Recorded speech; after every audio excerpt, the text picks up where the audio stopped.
Это просто совпадение, но второй выпуск подряд у нас начинается с театра, а именно с премьеры, и почему-то опять с премьеры не самой удачной. Возможно, конечно, не совсем совпадение.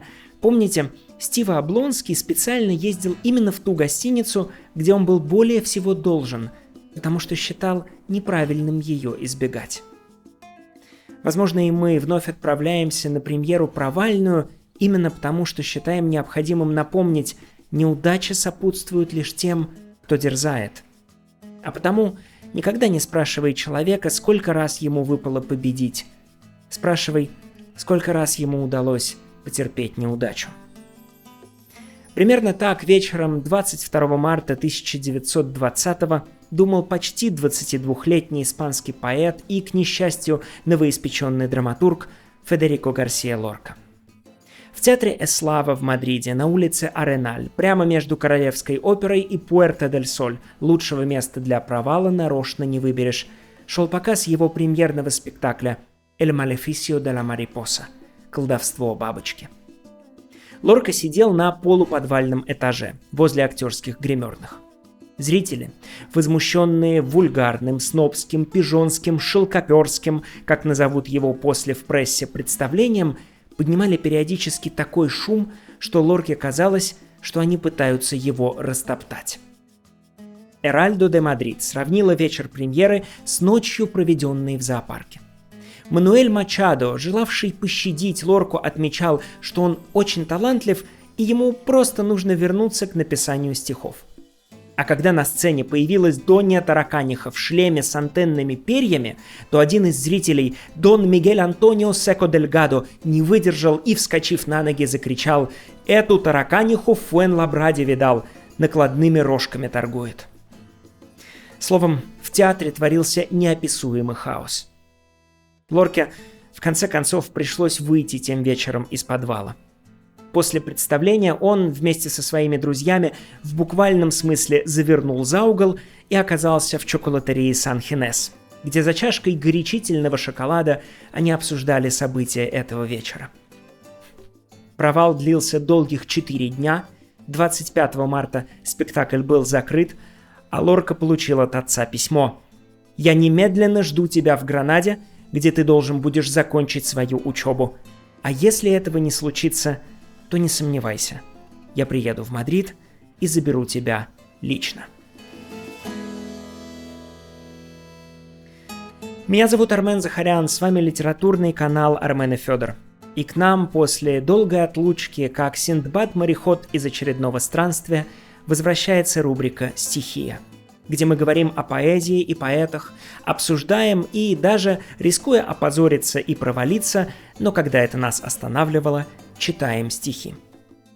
И сегодня на сцену нашей Эславы поднимется не самое известное, но решительно прекрасное стихотворение испанского поэта Федерико Гарсия Лорки «Старый ящер».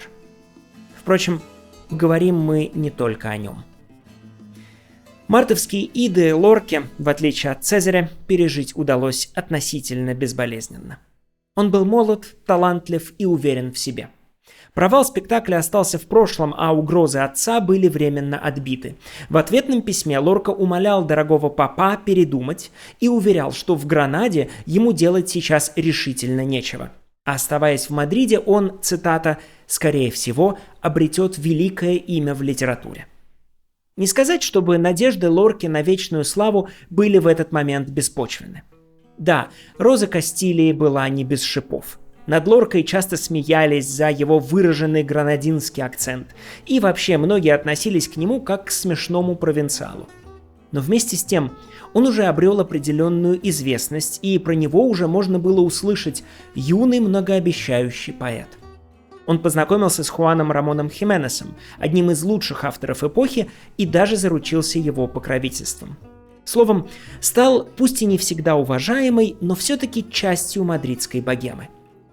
Где бы молодой Лорка ни появлялся, он сразу оказывался в центре внимания. В своем сюртуке, как правило, черном, похожий одновременно на паренька из андалузской деревни и поэта-декадента. В сущности, этим он тогда в свои 20 и был. Прекрасно играл на фортепиано, остроумно рассказывал истории, бывшие и не бывшие, и, конечно, пламенно и страстно читал стихи. Так что его небрежно повязанный галстук неизменно сбивался на сторону, указывая в направлении Гранады. Словом, как скажет о нем позже поэт Хорхе Гийен, и те, кто знает испанский, оценят изящество этой формулировки «Cuando estás con Federico, no hace ni frío, ni calor, hace Federico», что на русский можно было бы перевести как «Когда Федерико появляется рядом, уже не идет ни дождь, ни снег, идет Федерико». Ну и как, скажите, такому блестящему гранадско-мадридскому молодому человеку было не верить в себя? До лета 20-го Лорка будет оставаться в столице. Слушать джаз и засиживаться за полночь в многолюдных мадридских кафе, спорить с друзьями о возможности или даже необходимости Второй Испанской Республики и об Октябрьской революции. Он познакомится с 19-летним Луисом Бунюэлем, но с Дали еще нет. С Дали в свой следующий столичный вояж. Он будет интересоваться кубизмом, футуризмом и дадаизмом. Помните, у Маркеса в романе «100 лет одиночества» в самом начале была строчка: «Мир был таким первозданным, что многие вещи не имели названия, и на них просто тыкали пальцем». Так же и здесь. Мадрид был таким первозданным, что студенческое общежитие на Кайе Пинар, где остановился Лорка, назвали просто «Residencia de Estudiantes» – студенческое общежитие. Это культовое уже тогда место было одним из центров интеллектуальной жизни Испании, где андалузский пес Федерико Гарсия Лорка, арагонский копьеметатель Луис Бунюэль и каталонский инсектофоб Сальвадор Дали были студентами, а Мигель де Унамуно, Хосе Ортега и Гассет, Эйнштейн, Стравинский и Ле Корбузье не одновременно, конечно, потому что вряд ли пространственно-временной континуум смог бы это выдержать, но в разные годы приглашенными лекторами или просто посетителями. Словом, юный Федерико жил в обстановке, которая располагает к творчеству столь же сильно, сколь и не оставляет на него времени. В тот год он часто работал в постели в своей небольшой комнате или писал стихи на салфетках, оставаясь последним посетителем в светлом, чистом, закрывающемся кафе, а потом терял эти клочки. Возможно, если бы у Лорки были карманы на молниях, то в современных его антологиях куда больше стихов были бы датированы 1920-м, но застежки молнии, хотя были уже изобретены, в кругу испанской богемы еще не слишком приветствовались. Словом, вот из этого блестящего, изощренного, элитарного места в конце июня 20-го, отложив поездку настолько, насколько это было возможно, Федерико возвращается домой, в Андалусию.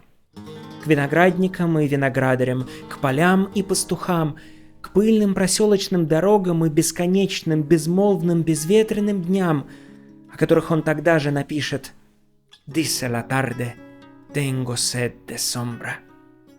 День говорит «Я жажду напиться тени». Лорка не хотел уезжать. Он был увлечен Мадридом и своей новой жизнью. Он писал отцу: «Что мне прикажете делать в Гранаде? Слушать дурацкие разговоры да быть предметом зависти и глупых шуток?» Лорка тогда еще не знал наверняка, что Андалусия, Гранада, Фуэнте-Вакерос, эти имена и пейзажи молодости останутся с ним до самого конца. Что они станут одной из главных тем его поэзии не только в юности, но и в зрелости. Да, любые сравнения всегда хромают, но в этом смысле Лорка – андалузский Есенин, ну или Есенин-рязанский Лорка, как вам больше нравится, переполненный жизнью молодой человек, который выезжает из провинции в столицу, но не с тем, чтобы вывести провинцию из себя, а с тем, чтобы столица влюбилась в провинцию. Плакала по андалузским березкам и кострам рябины за окном белокаменного дома в Аскеросо, рыдала над тем, как цветут апельсиновые деревья в Константиново, да льется плач фламенко из цыганской избы на окраине деревни. Нет, между ними правда много общего, особенно если задать обоим одну и ту же точку отсчета, скажем, яблоко. Но не Антоновку и не Берде Донсея, а большое яблоко – Нью-Йорк. С разницей в 7 лет. Каждый из них едет в США, и оба они поражены Нью-Йорком. И оба испытывают смешанные, непривычные чувства, чувство столкновения с чем-то очень непохожим на тоскливую андалузско-рязанскую летнюю вьюгу.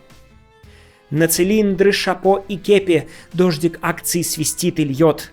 Вот где вам мировые цепи, вот где вам мировое жулье. Если хочешь здесь душу выржать, то сочтут или глуп, или пьян. Вот она, мировая биржа. Вот они, подлецы всех стран. Это, конечно, Есенин, точнее, один из его лирических героев. А вот уже Лорка, о столкновении с тем же самым, из стихотворения «Нью-Йорк». «Я обвиняю проклятие пустых контор с закрытыми дверями, где не слышна агония страдания, куда не проникает воздух леса. Я себя отдаю охотно на съедение тощим коровам, что оглашают мычанием долину, где Гудзон упивается маслом нефти». Они так близки семантически, даже я бы сказал родственны, что их отличает прежде всего ритмика.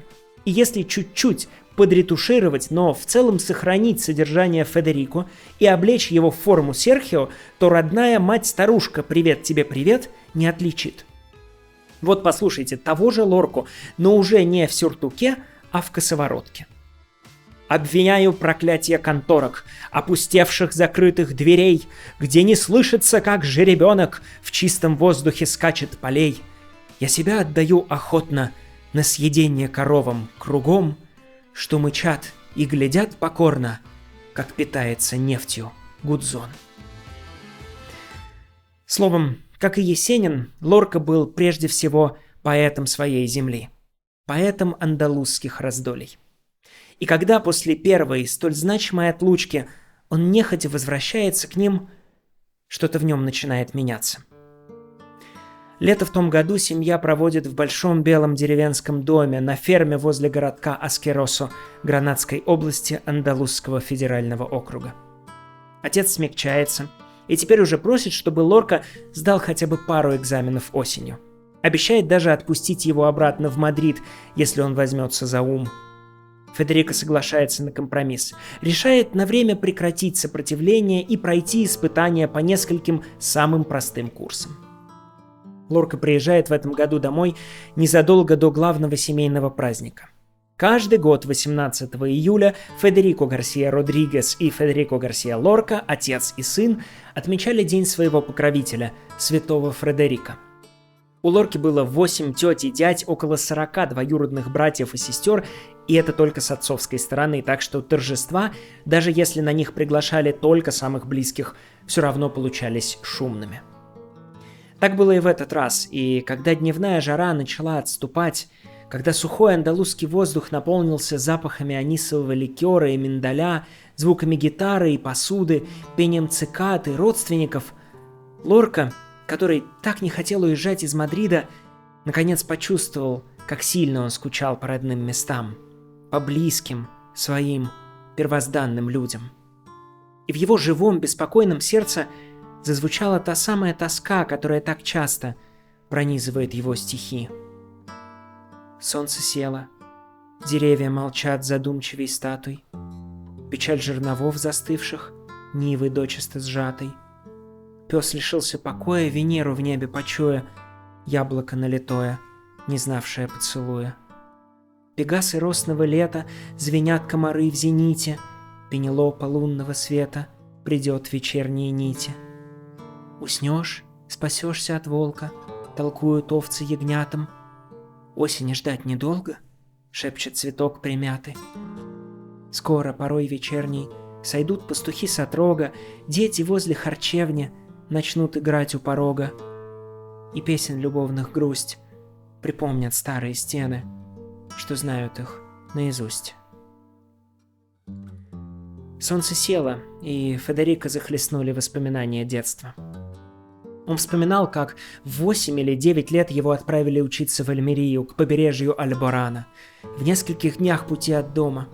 Как тревожно было уезжать, и как он подхватил там инфекцию десен, как лежал в жару с опухшим лицом и гордился своим мужеством, когда напуганный, бледный отец примчался к нему из Гранады и увез домой на лечение. А когда Лорка выздоровел, то его обещали больше никогда не отправлять в Альмерию, даже за 100 тысяч песет. Он вспоминал, как они переехали с семьей в Гранаду, апельсиновый город, в котором шелест фонтанов никогда не перестает. И как Лорка не мог напиться его красотой, как повторял про себя снова и снова стихи мексиканского поэта Франсиско де Икасе. «Dale limosna, mujer, que no en la vida nada, como la pena de ser ciego en Granada».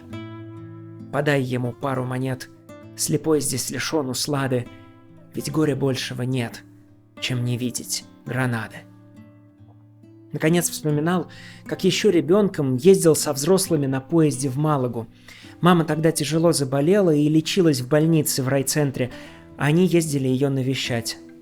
И каждый раз хотелось забрать ее домой, но разлука и эти репетитивные прибытия поезда длились несколько месяцев, и от них, кроме воспоминаний и смятых железнодорожных билетов, осталась открытка с чернильными пятнами, самое раннее произведение в полном собрании сочинений и писем Федерико. «Мама, я очень хочу тебя увидеть и надеюсь, что ты скоро вернешься домой». Словом, когда праздник закончился и из гостей остались только цикады, Лорка еще долго сидел и прислушивался к полифонии андалузской ночи. Тогда он впервые по-настоящему понял, что принадлежит теперь к двум мирам. Этому миру испанского юга, выжженных солнцем пространств, воспоминаний детства и родных людей, и тому изящному миру изящных искусств, миру мадридской богемы, узких улочек и модных разговоров. И тогда Лорка понял, что вырос, что теперь он взрослый. В жаркие июльские дни после праздника он редко оставался дома. Бродил по окрестностям, снова и снова посещая любимые места, уходил к источнику Теха на реке Кубияс и часами писал там стихи, прислушивался к гомону птиц в тополях, наблюдал, как медленно опускается пыль на дорогу, когда пастух прогоняет по ней свое стадо. Именно там, именно тогда, в сухой, жаркий, безветренный летний день, через пару недель после праздника, 22-летний Лорка напишет «Старого ящера». Проникновенное и очень зрелое стихотворение. Перечитывая его, я всегда поражался тому, как это вообще часто бывает с гениальными поэтами, например, с Рембо или Аполлинером, как же так получается, что они столь молоды, но их поэзия умеет быть столь стара. «El lagarto viejo» – «Старый ящер». Это рассказ о встрече поэта с ящерицей на узкой тропинке в долине Сухайры.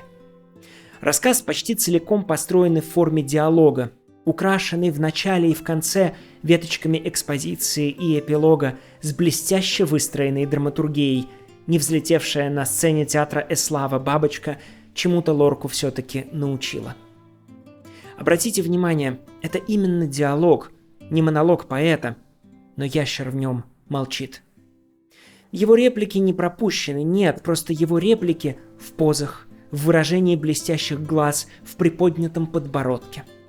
Это, конечно, не потому, что ящер не умеет говорить. В присутствии Федерико оживало и заговаривало все – луна и солнце, звезды и ветер, так что ящерица рядом с ним уж, конечно, наделялась звучной испанской речью.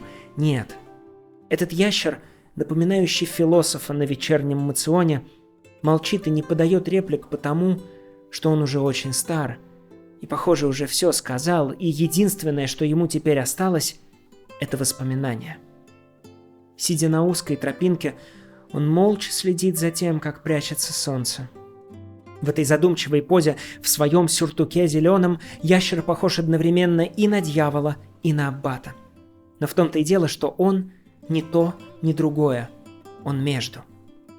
Ящер Лорки – это не зеленый перефраз гетовского черного пуделя, и можно кликнуть его хоть 3 раза, хоть 6, из него не вырастет Мефистофель. Да, ящер родом из мира рептилий, даже владеет парсалтангом на B1, но он не хочет принадлежать к искусительному миру аспидов. Его девиз «Я противопоставляю себя змее». Вместе с тем и на роль благовестной голубки он людям не подойдет. Эти роли достаются, как правило, тем, кто умеет высоко взлететь. Он же плоть от плоти этой земли, неотделим от нее, неотчуждаем. Что-то, что, должно быть, остро понимал про себя в этот момент Лорка. И его ящер, рожденный ползать, летать не хочет. Он символизирует связь с почвой и пашней, с пылью и прахом. Ящер скользит мыслью по расходящимся тропкам своего прошлого, и на сцене его узких карих глаз, глаз артиста с неудавшейся карьерой, играют цвета заката. Он замер на пыльной дороге. Он смотрит, как догорает день, возможно, последний день его жизни среди тополей и заводей Сухайры. Ведь он очень стар. «Que viejos son los lagartos». Как же стары ящерицы, напишет позже Лорка. Это стихи не просто о встрече с ящером, нет. Это стихи о той всегда неуловимой, но всегда неминуемой точке, где встречаются молодость и старость, прошлое и будущее, жизнь и смерть. Старая ящерица, к которой обращена речь поэта, становится, если хотите, волшебным зеркалом, в котором Лорка видит себя еще юным, но уже взрослым, еще устремленным в будущее, но уже ностальгирующим о прошлом, еще живым, но уже, как все люди, обреченным не только на выход из праха, но и на возвращение к нему. Я прочитаю сейчас это стихотворение, а потом расскажу о моем любимом фрагменте «Старого ящера», о том, что мне кажется в нем, если не самым красивым образом, потому что здесь слишком много красивого, чтобы выбирать, то, пожалуй, самым сильным. Я прочитаю его на русском, в прекрасном переводе Инны Тыняновой. Тем не менее, если вы знаете испанский или просто хотите послушать звукопись оригинала, то уже в самом конце выпуска я прочту «Старого ящера» еще раз, на испанском. Итак, конец июля, начало августа 1920-го, долина Сухайры в окрестностях Гранады. Старый ящер Федерико Гарсия Лорке. На узенькой тропинке маленький старый ящер, родственник крокодила, сидел и думал. В своем сюртуке зеленом, похожий одновременно на дьявола и на аббата. Подтянут, весьма корректен, в воротничке крахмальном, глядел он солидно и важно, словно старый профессор. Эти глаза артиста с неудавшейся карьерой, как печально они провожали умирающий вечер. Вы только в сумерки, друг мой, совершаете ваши прогулки?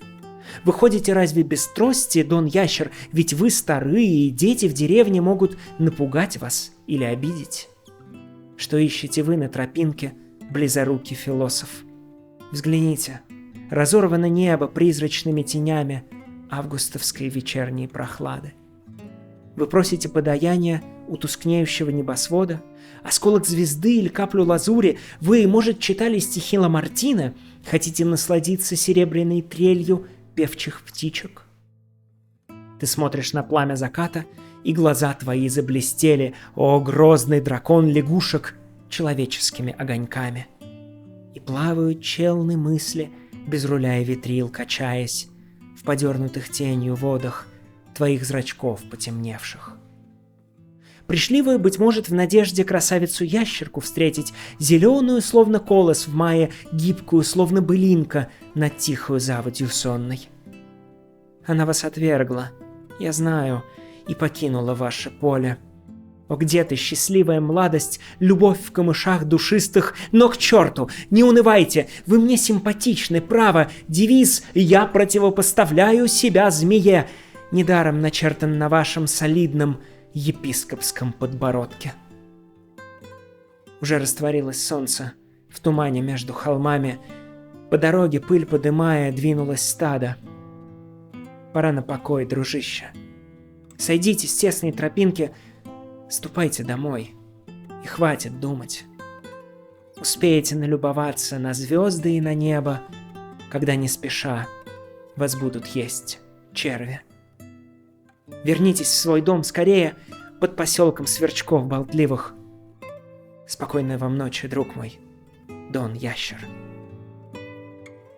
Поле уже безлюдно, холмы погрузились в сумрак, и дорога пустынна. Лишь время от времени тихо кукует кукушка где-то в тополях темных. Заметьте, как живописно и кинематографично это стихотворение. Лорка начинает его на закате. В тот момент, когда день уже податлив и мягок, но еще полон на четверть прелестных обещаний. Когда летнее солнце уже не обжигает, а ласкает своими лучами, но вместе с тем это ласка смерти, ласка прощания, потому что день уходит навсегда, до завтра. Растворяется между холмами, и этот закат, как любой закат, это эстетика умирания. Лорка заканчивает свое произведение уже в темноте. Закат догорел на галерке андалузским веером, и глаза ящера, в которых отражался пожар, тускнеют. Более всего в этом стихотворении меня всегда восхищает его последний кадр. Именно кадр, потому что Лорка здесь ни в чем не уступает режиссерскому дарованию Бунюэля. Поле уже безлюдно, холмы погрузились в сумрак, и дорога пустынна. Лишь время от времени тихо кукует кукушка где-то в тополях темных. Это последняя сцена спектакля «Скрытая перспектива». Пустая комната, куда уже никогда не вернется героиня.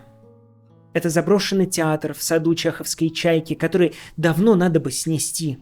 Это пустой дом во второй части романа «На маяк» Вирджинии Вулф. Словом, последний кадр Лорки — это та же самая тропинка, что была в начале, но теперь пустая.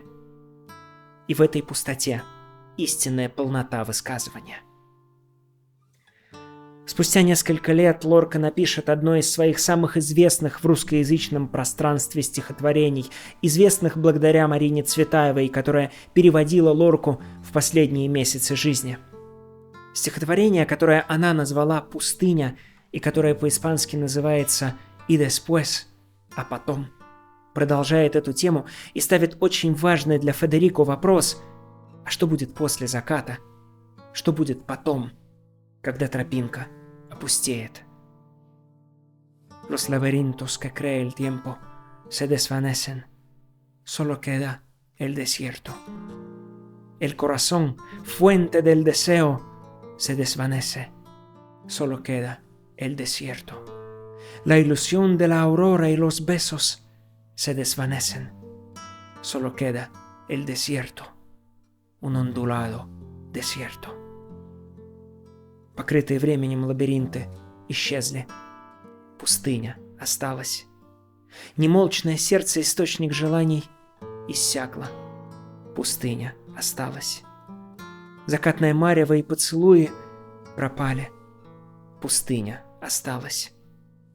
Умолкла, заглохла, остыла, иссякла, исчезла. Пустыня осталась. Осенью Лорку отпустят в Мадрид. Он пообещает стать образцовым студентом и вообще будет подчеркивать, что изменился. Он будет сильно скучать по семье, писать письма и спрашивать, как там листья в Гранаде. Уже опали? Здесь в Мадриде деревья походят на замерзшие скелеты, только на очень немногих остаются еще редкие листочки, и ветер иногда с грустью срывает их, и они летят, как золотые бабочки. Лорка, тем не менее, быстро вольется в ритм своей прежней мадридской жизни, и это лето, удивительное лето взросления, окончательно станет прошлым. Но кроме воспоминаний оно оставит за собой стихи. Стихи, которых за июль и август он написал, кажется, столько же, сколько за весь остальной год. Стихи, которые навсегда сохранили в себе андалузское лето 1920-го. Стихи, где оно навечно пребудет, замерзшее, спящее, молодое. У неба пепельный цвет, а у деревьев белый. Черные угли, жнивье сгорело. Покрыта засохшей кровью рана заката, бумага бесцветная гор, скомкана, смята.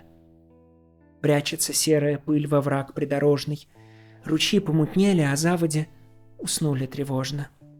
Колокольчики стада звенят несмело, водокачка застыла и онемела. У неба пепельный цвет, а у деревьев белый. Спустя несколько лет издательства будут спорить за право первыми печатать его новые сборники, а за рубежом начнут появляться переводы. Лорка станет испанской, а затем и всемирной знаменитостью, но и в этом статусе он всегда будет возвращаться из Мадрида домой, в Гранаду.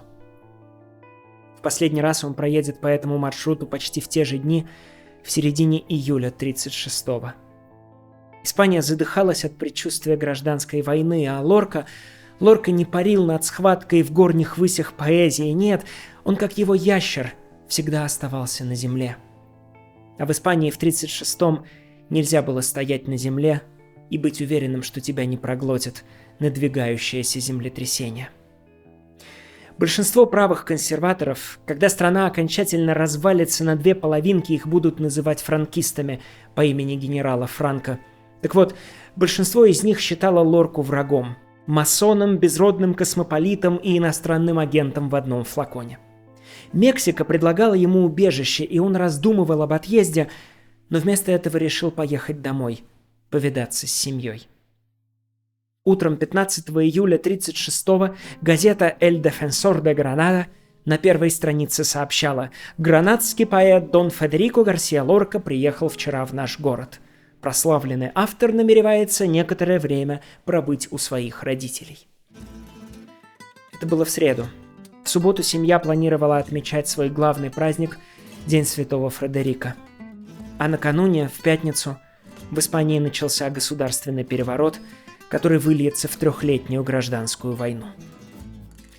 Уже через неделю Гранада окажется под контролем путчистов, и в городе начнутся преследования тех, кто был хоть как-то связан с левым республиканским правительством, в диапазоне от вооруженного сопротивления до прослушивания республиканского радио или наличия в домашних шкатулках писем от известных республиканских деятелей. Когда за несколько лет до этого Лорку спрашивали, к какой партии он принадлежит, Лорка отвечал: партии тех, кто ничего не имеет. Он всегда ставил личные отношения выше политических убеждений. У него были друзья и среди правых, и среди левых, и тем не менее, по своим взглядам, он, конечно, был ближе к республиканцам. Хотя бы потому, что многие его заявления и поступки вызывали открытую ненависть их противников. Так, например, Лорка прямо высказывался против идеи национализма. Говорил, что хотя он чувствует себя испанцем и не представляет себе жизни за пределами Испании, но вместе с тем не видит особой доблести в том, чтобы быть испанцем ради того, чтобы быть испанцем, и гордиться тем, кем тебе выпало родиться, так, будто это некий подвиг, который ты совершил. «Я чувствую себя человеком мира и братом всех людей, и добрый китаец мне ближе, чем злой испанец», — говорил он. Очевидно, что подобное высказывание вполне гуманистически нейтральное в какую-нибудь другую эпоху, в поляризованные времена вызывало обвинения в коммунизме и предательстве, особенно со стороны тех ультраправых испанцев, что симпатизировали режимам Гитлера или Муссолини. Помимо этого, всем было известно, что Лорка гомосексуал, и это только подогревало ненависть консерваторов и клерикалов. Так, ультраправый сатирический журнал «Gracia y Justicia» называл Лорку «Федерико Гарсия Лока», «Федерико Гарсия сумасшедшая». И даже в родной Гранаде некоторые за спиной говорили про него «тот квир с бабочкой». Возможно, Лорка все это понимал, но он точно не понимал, как далеко путчисты были готовы зайти теперь, когда началась война и когда у них появилась надежда на власть. Лорка не пытался сбежать из Испании, он вообще не хотел покидать родину, и даже когда в августе к ним в дом в Гранаде впервые пришли с обыском, искали тогда не его, когда им угрожали оружием и допрашивали, даже после этого он отказывался бежать. Он укрылся в доме своего гранадского друга, испанского поэта Луиса Росалеса, надеясь, что там он будет в безопасности, но 16 августа за ним пришли. Много позже, уже на правах победителей, видные франкисты будут заявлять, что смерть Лорки – это трагическая случайность, досадные перегибы на местах. Но когда, уже после падения режима Франко, потому что все подобные режимы въезжают в дом власти навечно, а потом вдруг покидают его в какой-нибудь дождливый вторник, стыдливо прижимая к груди сверток с грязным бельем. Так вот, много позже, когда будут опубликованы документы внутреннего расследования, станет известно то, о чем все и так знали. А именно, что палачи Лорки прекрасно понимали, кто он и почему его арестовывают. Согласно полицейскому протоколу, Федерико обвиняли в приверженстве социализму и дружбе с видными республиканскими деятелями. В том, что он был масоном и под именем Гомер принадлежал к ложе Альямбра. Наконец, в том, что был вовлечен в гомосексуальные практики и отклонения. Свою последнюю ночь он проведет в тюремной камере в городке Виснар. Рано утром 18 августа 1936-го Лорку расстреляют на проезжей дороге в окрестностях Гранады вместе с другими задержанными. Место его захоронения неизвестно, у него нет ни надгробия, ни могилы. Он стал, как сам это и предсказывал, землей и цветами в своем краю. En este pueblo yo seré tierra y flores. Землей и цветами, да, но не пустыней. Потому что не пустыня осталась, но память. Не пустыня осталась, но поэзия. Не пустыня осталась, но слово. Потому что поэта можно сломать, запретить, расстрелять, но забрать у него слово нельзя. Поэт, как лорковская гитара, es imposible callarla, es inútil callarla. Ее не заставишь молчать.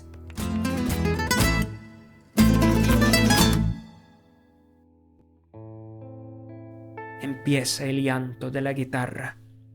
Se rompen las copas de la madrugada. Empieza el llanto de la guitarra. Es inútil callarla. Es imposible callarla. Llora monótona, como llora el agua, como llora el viento sobre la nevada. Es imposible callarla. Llora por cosas lejanas, arena del sur caliente que pide camelias blancas. Llora flechas sin blanco, la tarde sin mañana y el primer pájaro muerto sobre la rama. Oh guitarra, corazón malherido por 5 espadas. Начинается плач гитары, разбивается чаша утра. Начинается плач гитары, о, не жди от нее молчания, не проси у нее молчания.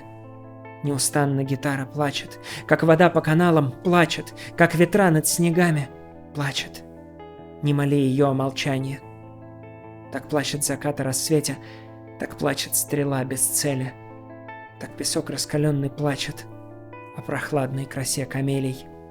Так прощается с жизнью птица под угрозой змеиного жала. О, гитара, бедная жертва 5 проворных кинжалов. Андалузский и всемирный, национальный и общечеловеческий, плач его гитары никогда не умолкнет. И каждый день, когда солнце будет проваливаться в закат, на узкую сцену пыльной тропинки будет выходить и внимательно вслушиваться в этот плач, всматриваться в догорающее солнце и в самого себя, безмолвный друг 22-летнего Федерико, у которого еще все впереди. Маленький старый ящер. Меня зовут Армен Захарян, это литературный канал Армен и Федор. И старый ящер El lagarto viejo de Federico García Lorca.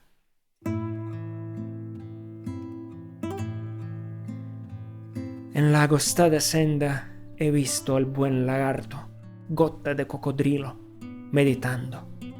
Con su verde levita de abate del diablo, su talante correcto y su cuello planchado tiene un aire muy triste de viejo catedrático. Esos ojos marchitos de artista fracasado, cómo miran la tarde desmayada. ¿Es este su paseo crepuscular, amigo? Usad bastón, ya estáis muy viejo, don lagarto, y los niños del pueblo pueden daros un susto. ¿Qué buscáis en la senda, filósofo cegato, si el fantasma indeciso de la tarde agosteña ha roto el horizonte? ¿Buscáis el azul limosna del cielo moribundo, un céntimo de estrella, o acaso estudiasteis un libro de Lamartine y os gustan los trinos platerescos de los pájaros? Miras al sol poniente y tus ojos relucen, oh dragón de las ranas con un fulgor humano. Las góndolas sin remos de las ideas cruzan el agua tenebrosa de tus iris quemados.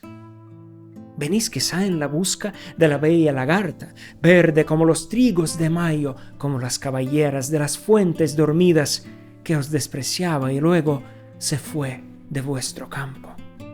Oh, dulce idilio roto sobre la fresca juncia, pero vivir, qué diantre, me habéis sido simpático. El lema de me opongo a la serpiente triunfa en esa gran papada de arzobispo cristiano. Ya se ha disuelto el sol en la copa del monte y enturbian el camino los rebaños. Es hora de marcharse.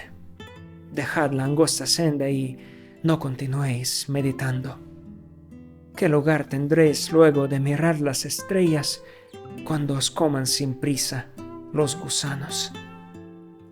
Volved a vuestra casa bajo el pueblo de grillos. Buenas noches, amigo don Lagarto. Ya está el campo sin gente, los montes apagados y el camino desierto. Solo de cuando en cuando canta un cuco en la umbría de los álamos.